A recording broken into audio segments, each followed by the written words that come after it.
So markets are in a bull run और bull run is generally accompanied by IPO का season.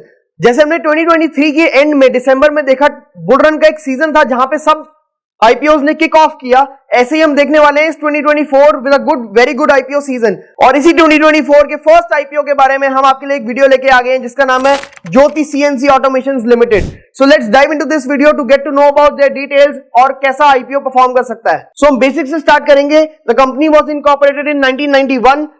CNC company है। CNC क्या होता है guys? Computer numerical control. Computer numerical control is a type of company which manufactures. So Jyoti CNC Automations manufactures and is a supplier for machinery making. मतलब ये machines बनाते हैं जो help करते हैं दूसरी machines बनाने में। It helps in cutting, shaping and assembling of different machines with very high accuracy. So company के पास currently 200 types of different manufacturing machines हैं which are released in 44 different series. तो कंपनी ने 7200 machines already supply कर चुके हैं to 3000 different customers. Let's talk more about their customers. ये कहां पे हैं? So customers are across North America, Europe and Asia. इन बहुत सारे कॉन्टिनेंट्स में फैले हुए हैं। Out of which these three are major which include ISRO, HAL, Hindustan aeronautics limited, Hindalco, Indian railways, Havells etcetera. ऐसी बहुत बड़े बड़े कंपनीज की क्लाइंटेल है which makes it a good company. It manufactures for industries like aerospace, defence, auto, general engineering. So ये बहुत major and upcoming sectors के लिए डिफरेंट मशीनरी मैन्युफैक्चर करती है कंपनी। तो हम IPO के बारे में बात करेंगे। इस IPO का साइज ऑफ इशू जो है it is 1000 crore, all of which is fresh issue. क्या मतलब? इसमें कोई भी ऑफर फॉर सेल OFS नहीं है। मतलब जो एग्जिस्टिंग इन्वेस्टर्स हैं वो अपना शेयर, अपना स्टेक इसमें नहीं बेच रहे हैं। All of it is a fresh issue. इस IPO के ऑब्जेक्टिव के बारे में मेजर बात करेंगे तो ऑब्जेक्टिव क्या है? Their first major objective is borrowing of repayment. So company has a lot of debt and वो डेट के लिए मेजरली ये IPO लाया जा रहा है। Second is long term capital requirement. So we can see, अभी हम वैल्यूएशन एंड फाइनेंशियल्स के बारे में बात करेंगे, उससे हमें पता चलेगा company is a high growth company and is experiencing a long term growth. So उनको लॉन्ग टर्म ग्रोथ को फैसिलिटेट करने के लिए लॉन्ग टर्म कैपिटल की रिक्वायरमेंट है which is also the objective of this issue. And third जो हमारा हर company के साथ होता है, जनरल कॉर्पोरेट पर्पसेस। उस कंपनी को रन करने के लिए उनको जनरल कॉर्पोरेट पर्पसेस के लिए ये पैसे चाहिए। So these are the three main reasons for this size of issue. Now let's talk about some important dates guys. So Jyoti CNC Automations का ओपनिंग डे आज है 9th Jan and closing will be 11th Jan.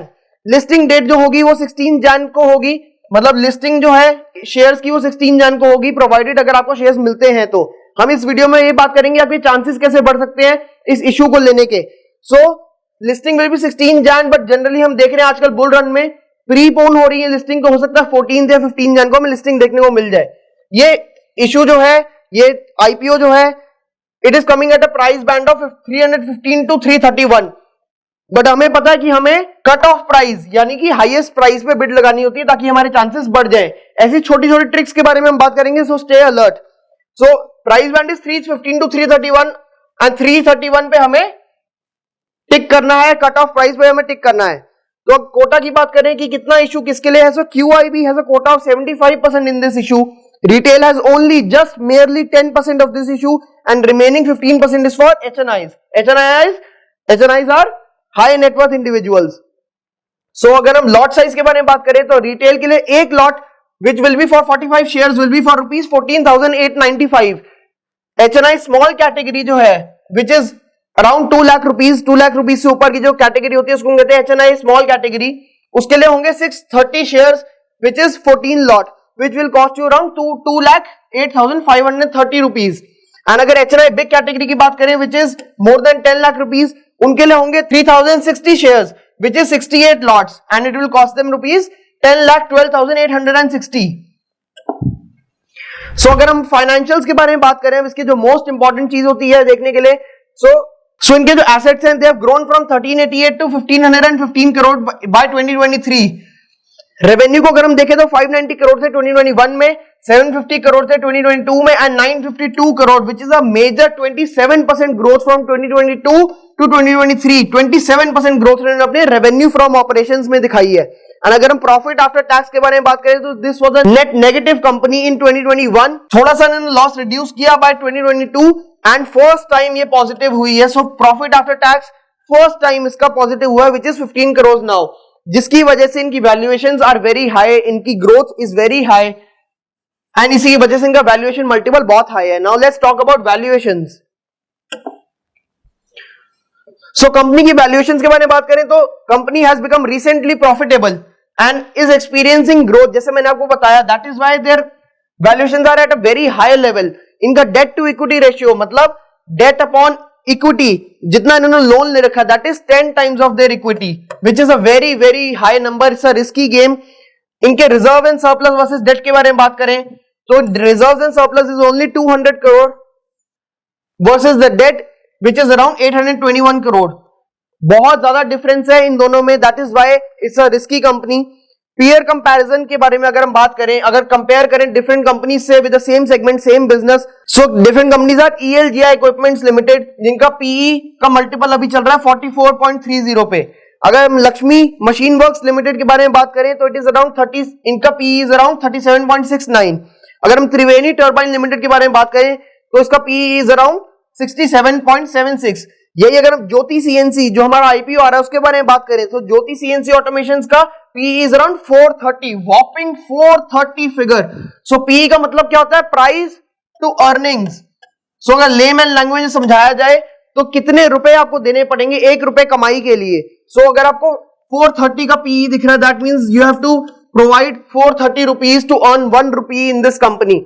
So PE is at very high valuation. यानी क्यों है? क्योंकि company recently profitable हुई है and experience कर रही है बहुत ही high growth and market is predicting कि ये कंपनी धीरे धीरे और भी ज्यादा फास्ट ग्रोथ करेगी.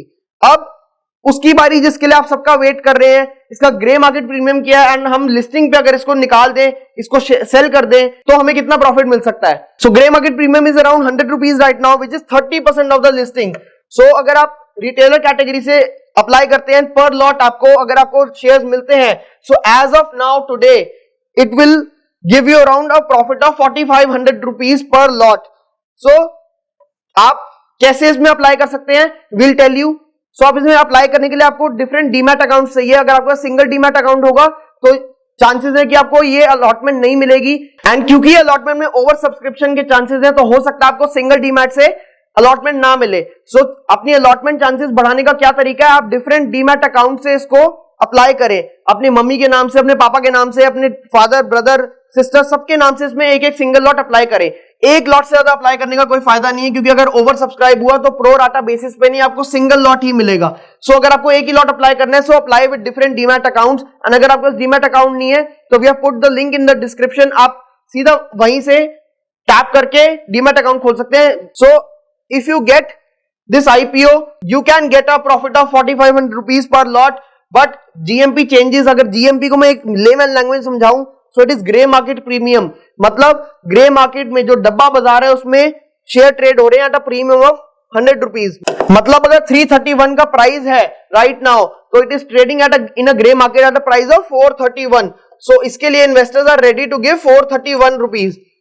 सो आई होप आपको ये पसंद आया होगा and do let me know आप इसमें अप्लाई करेंगे नहीं करेंगे. मैं अगर इस IPO में सब्सक्राइब करूंगा तो मेरा डिसीजन 3rd डे पे बनेगा depending on the subscription of HNIs and retailers category. So अगर HNIs and retailer category 3 to 4 times या 4 to 5 टाइम्स ओवर सब्सक्राइब होती है तो I go for this subscription. And क्योंकि ये थोड़ा सा रिस्की है तो I wait for the 3rd day and see subscription कैसे आते हैं एंड उस हिसाब से मेरा डिसीजन बनेगा. आपका क्या डिसीजन बन रहा है कमेंट डाउन बिलो. एंड क्या आप IPO सिर्फ लिस्टिंग गेन के लिए लेते हैं या फिर फंडामेंटली उसको होल्ड करने के लिए लेते हैं for long term? Do let us know in the comments down below. Thank you for watching this video and share it with your friends.